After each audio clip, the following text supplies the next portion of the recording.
নমস্কার বন্ধুরা, cook it with Krishna চ্যানেলে আসার জন্য সবাইকে জানাই স্বাগত।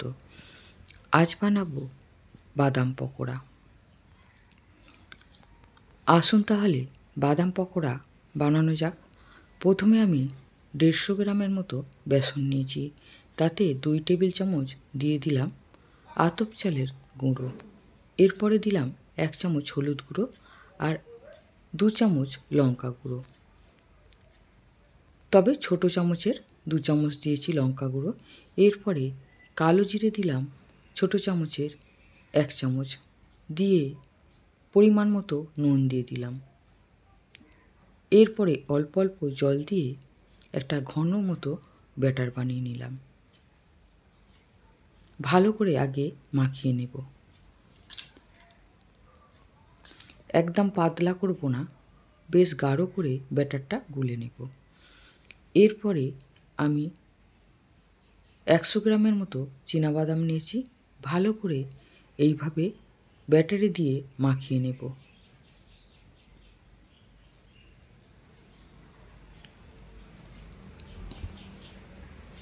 এরপরে গ্যাস চালিয়ে একটা কড়া বসিয়ে বেশ খানিকটা সাদা তেল দিয়ে দিয়েছি।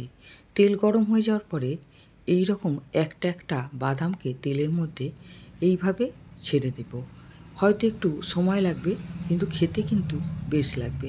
একসঙ্গে 2-3টে থাকলে অতটা ভালো লাগে না। সঙ্গে যদি কেউ নেড়ে দেওয়ার থাকে তাহলে একসঙ্গে অনেকটাই বেসন দেওয়া যায়, কিন্তু সঙ্গে যদি না থাকে তখন এইভাবে একটা একটা করে বাদাম দিয়ে দেবেন।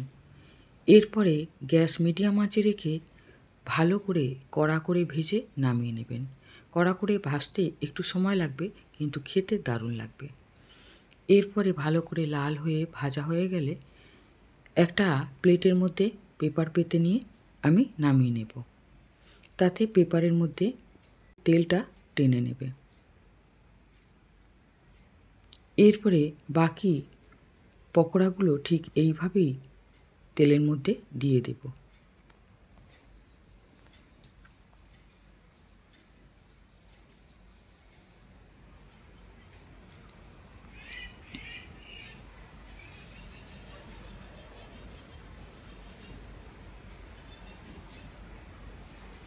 দিয়ে আর এক হাতে ছান্তা দিয়ে একটু নেড়ে দেব।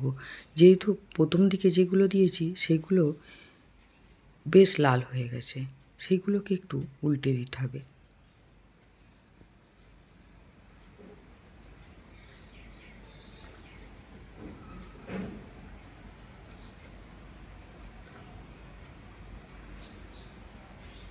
উল্টে পাল্টে বেশ লাল করে ভেজে নামিয়ে নেব।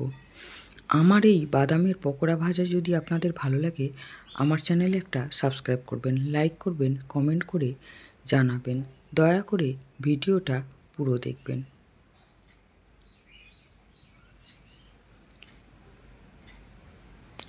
সমস্ত পকোড়া একইভাবে ভেজে নেব।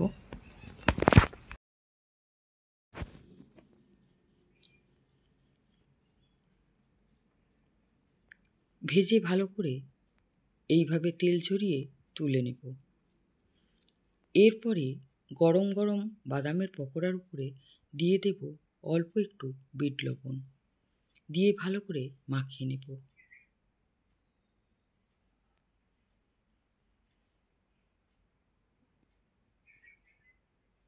উপর থেকে একটু চাট মশলা ছড়িয়ে দেবেন, তাহলে খেতে কিন্তু দারুণ লাগবে। তারপরে দিয়ে দিলাম কাশ্মীরি লঙ্কা গুঁড়ো। আপনারা চাইলে নর্মাল লঙ্কা গুঁড়ো এর উপরে দিতে পারেন, খেতে কিন্তু দারুণ লাগবে। এরপরে আমি একটা প্লেটের মধ্যে ঢেলে নিলাম। বাড়িতে মিস্ত্রি কাজ করছে, তাদের চায়ের সঙ্গে এই পকোড়া ভেজে দিলাম। আপনারাও বাড়িতে এইভাবে বাদাম পকোড়া বানিয়ে খেয়ে দেখুন, দারুণ লাগবে।